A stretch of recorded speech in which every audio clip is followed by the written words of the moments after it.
Inna lillahi wa inna ilaihi roji'un. Berita duka menyelimuti keluarga Tedisha.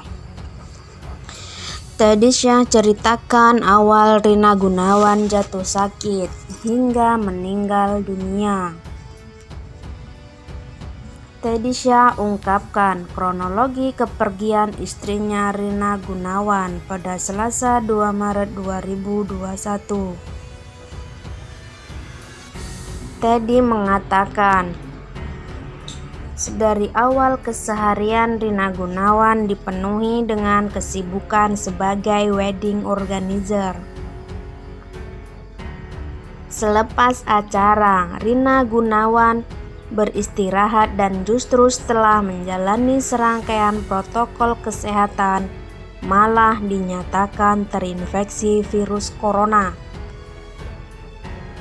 Di samping itu, kata Teddy, kondisi Rina Gunawan semakin menurun karena penyakit bawaan yang diidapnya. Oleh karena itu, Rina sempat menjalani perawatan di salah satu rumah sakit di kawasan Bintaro, Tangerang Selatan. Jadi ada sinus, sesak napas, asma juga. Jadi ketika terserang COVID-19 ini, ya cukup berat buat beliau. Sampai saya juga hampir 2 minggu terpisahkan juga dengan anak-anak, kata Teddy. Rina Gunawan juga sempat menjalani perawatan di ruang ICU Rumah Sakit Pusat Simpruk, Jakarta Selatan. Persisnya kami enggak ada yang tahu. Awalnya negatif, terus 2 hari berubah jadi positif. Saya enggak ada yang tahu kapan positifnya. Yang bisa menjawab semua dari tim kedokteran, ujar Teddy. Kondisi Rina Gunawan menurut Teddy sangat stabil. Namun ia harus menggunakan alat bantu pernapasan karena penyakit bawaannya. Tedisha juga tegaskan Rina Gunawan meninggal dunia bukan karena diet ketat.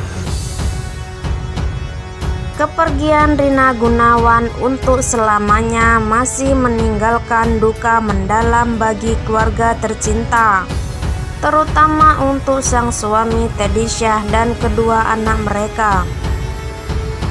Rina Gunawan diketahui sempat terpapar COVID-19 hingga menjalani perawatan di ICU Rumah Sakit Pertamina Simpruk.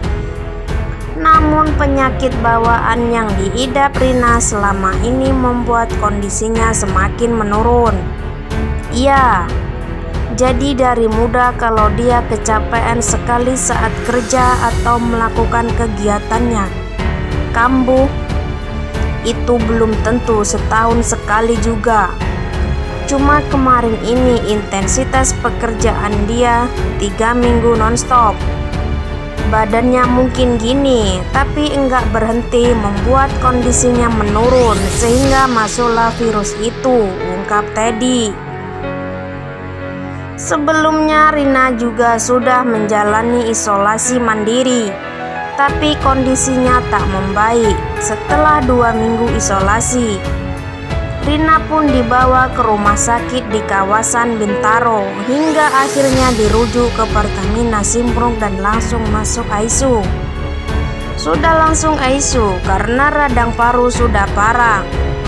Kita enggak menyangka kok tiba-tiba parah.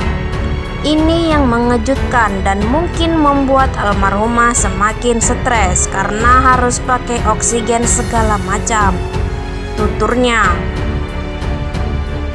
Tedisha bantah Rina Gunawan drop karena diet ketat. Terkait penyebab kematian Rina sempat simpang siur. Hal ini dikarenakan selama ini Rina diketahui menjalani diet ketat. Bobot tubuhnya bahkan turun sebanyak 30 kg dalam kurun waktu 5 bulan. Semua diet itu dilakukan Rina di awal pandemi saat semua orang diminta berada di rumah saja. Mengetahui kabar yang simpang siur itu, Teddy memastikan bahwa istri tercintanya meninggal bukan karena faktor diet. Kondisinya yang menurun hingga terpapar virus corona, murni karena keletihan. Mungkin ada spekulasi yang berkembang di lapangan, itu sangat wajar. Tapi kalau dari saya sendiri, yang ingin saya sampaikan bahwa ini nggak ada hubungannya sama diet yang dijalankan, ujar Teddy. Pria berusia 46 tahun ini mengatakan, selama diet sang istri tetap makan dengan normal, namun menjaga porsi dan makan makanan bergizi. Dietnya itu bukan diet enggak makan, artinya dia selalu konsumsi nutrisi vitamin dan protein yang dibutuhkan tubuh. Seluruhnya sangat terjaga. Ini karena intensitas pekerjaan sudah sangat tinggi, sehingga saat tubuh kita lemah, virus apapun hinggap di tubuh kita. Mungkin saat itu beliau sudah kecapekan dan letih, bungkasnya. Teddy sendiri belum bisa memastikan apakah swab tes Rina terakhir sebelum meninggal masih positif atau sudah negatif. Jangan lupa terus tonton, like, subscribe, share, dan jangan lupa tekan tombol lonceng untuk mendapatkan informasi-informasi terbaru. Terima kasih.